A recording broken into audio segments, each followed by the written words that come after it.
यह एक बहुत बड़ा सेक्स रैकेट का मामला है, साधारण हत्या का मामला नहीं है। कोई बड़े रसूखदार पैरवी जो सत्ता में हो सकता है, वो पूरे मामले की फील्डिंग बाहर से कर रही है।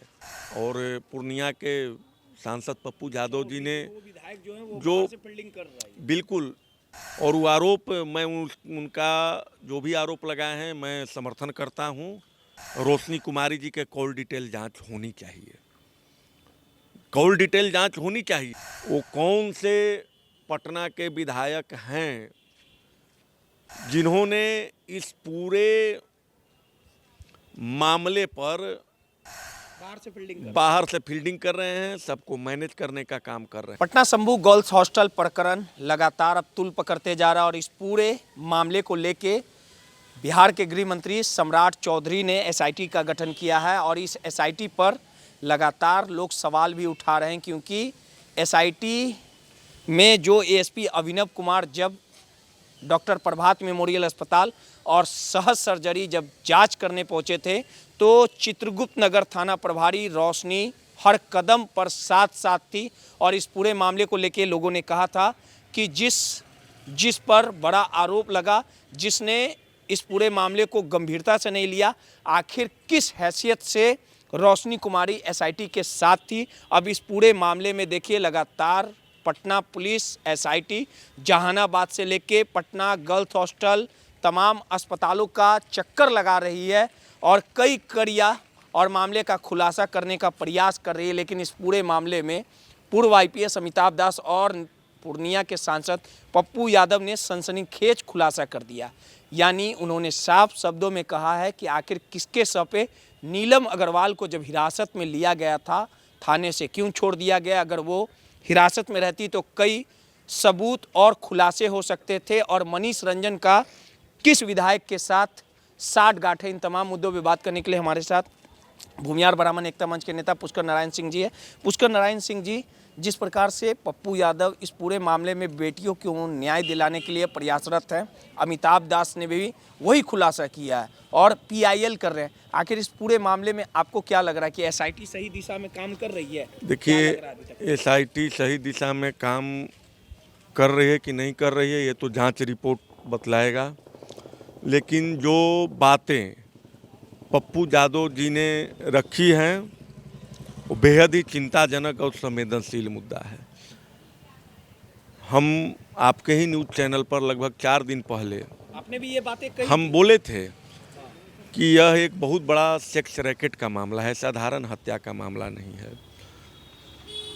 तो यह भी मैं आपके न्यूज़ चैनल के माध्यम से बोले थे, विधायक वाली बात पे ये भी हम बोले थे कि कोई बड़े रसूखदार पैरवी जो सत्ता में हो सकता है, वो पूरे मामले की फील्डिंग बाहर से कर रही है। और पूर्णिया के सांसद पप्पू यादव जी ने विधायक जो है वो जो बाहर से फील्डिंग कर रहा है। बिल्कुल जो उन्होंने आरोप लगाया, और वो आरोप मैं उनका जो भी आरोप लगाए हैं मैं समर्थन करता हूँ। एसएचओ चित्रगुप्त नगर रोशनी कुमारी जी के कॉल डिटेल जांच होनी चाहिए, कॉल डिटेल जांच होनी चाहिए। अगर वो हॉस्टल संचालिका अग्रवाल जी को धर करके ले जाती हैं तो भैया किसके फ़ोन पर, कौन सा वो शख्स है, ताकतवर शख्स, साधारण शख्स नहीं कह सकते हैं, वो कौन सा ताकतवर शख्स है, वो कौन से पटना के विधायक हैं जिन्होंने इस पूरे मामले पर बाहर से फील्डिंग कर रहे हैं, सबको मैनेज करने का काम कर रहे हैं।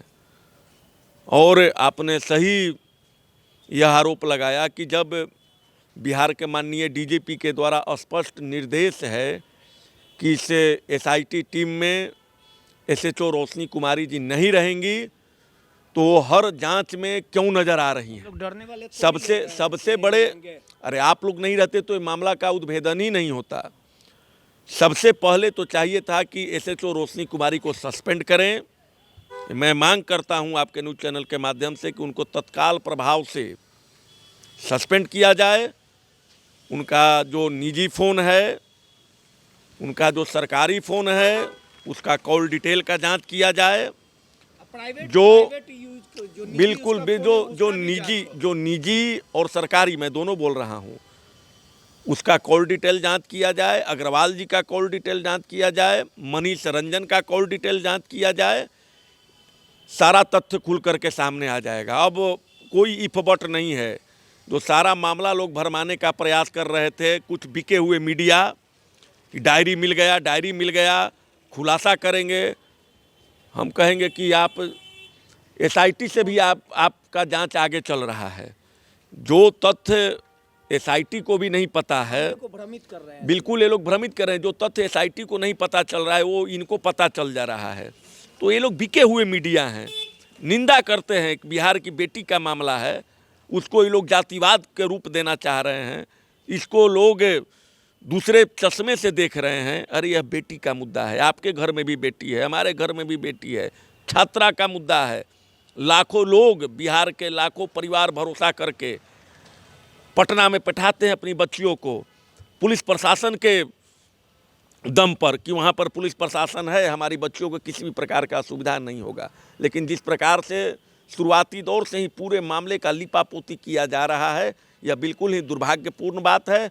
और अब एसआईटी का झूठा सच हम लोग को सुनना है, झूठा सच सुनना है। क्योंकि जो जहाँ पर जांच होनी चाहिए उन बिंदुओं पर जांच ही नहीं हो रही है। ना ही मनीष अग्रवाल को अभी रिमांड पर लेकर के कुछ पूछताछ किया गया है, ना ही हॉस्टल संचालिका अग्रवाल से कुछ पूछताछ किया गया है, ना उसके बेटा आंसू अग्रवाल जो बेहद ही अय्याश और चरित्रहीन किस्म का लड़का है, उसको भी नहीं पूछताछ किया गया है। ना उन लोगों का कॉल डिटेल निकाला जा रहा है। जांच को केंद्रित कर दिया गया है जहानाबाद में। तो जहानाबाद में क्या है?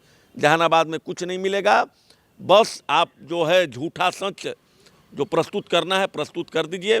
हम लोग इंतज़ार कर रहे हैं।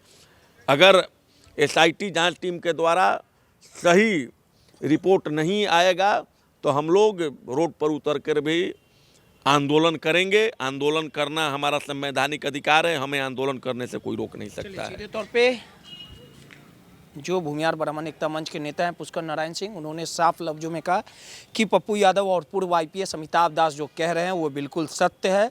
पटना का वो कौन विधायक है जो बाहर से फील्डिंग कर रहा है, और इस पूरे प्रकरण पर आखिर किसके सह पे रोशनी कुमारी ने नीलम अग्रवाल को छोड़ा था, कॉल डिटेल की जांच हो और हर एक सच को खंगाला जाए।